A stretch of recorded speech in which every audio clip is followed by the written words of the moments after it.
সুপ্রিয় শিক্ষার্থী, Partha study B চ্যানেলের পক্ষ থেকে সবাইকে জানায় আন্তরিক শুভেচ্ছা। এই পর্যায়ে আমরা সপ্তম শ্রেণীর বীজগাণিতিক রাশির সূচক এই অধ্যায়ের কিছু ম্যাথ প্রবলেম সলভ করব। দেখো 39 পৃষ্ঠার যে কাজগুলো আছে সেগুলো আমরা একটু সলভ করি। 1 নম্বর প্রশ্ন বলা আছে, দেখো 2a⁻⁻2v তার পাওয়ার হচ্ছে 0। তাহলে এই পাওয়ারটা আমরা কি করব, সবার সাথে গুণ করে দেব। তাহলে 2 এর পাওয়ার 0 দিয়ে দিলাম, a তার পাওয়ার -2 ইন্টু 0, b তার পাওয়ার 0। তাহলে দেখো এখানে কি আসে, 2 এর পাওয়ার 0 ইন্টু এর পাওয়ার 0-র সাথে যাই গুণ করো 0 হয়ে যাবে, আর b এর পাওয়ার 0। আর সূচকের নিয়মের অনুসারে আমরা জানি কোনো কিছুর পাওয়ার 0 মানে সেটা সমান 1 লেখা যায়। সে সংখ্যা হোক বা কোনো অক্ষর হোক, তার পাওয়ার 0 হলেই সেটা আমরা 1 লিখব। তার মানে তিনটা 1 গুণ করে দিলে 1 অ্যান্সার। এটা আমাদের অ্যান্সার। এবার দ্বিতীয় প্রশ্ন দেখো, বলছে y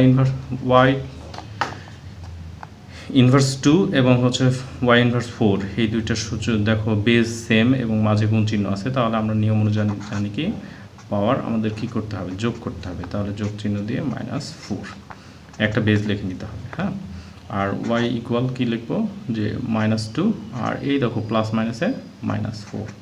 তাহলে দুইটা একই চিহ্ন হলে যোগ করতে হয়।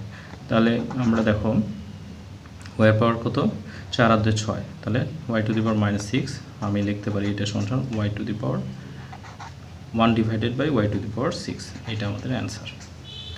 পরের প্রশ্নটা একটু সলভ করি। দেখো এখানে আমাদের কি বলছে, 3 নম্বর প্রশ্ন।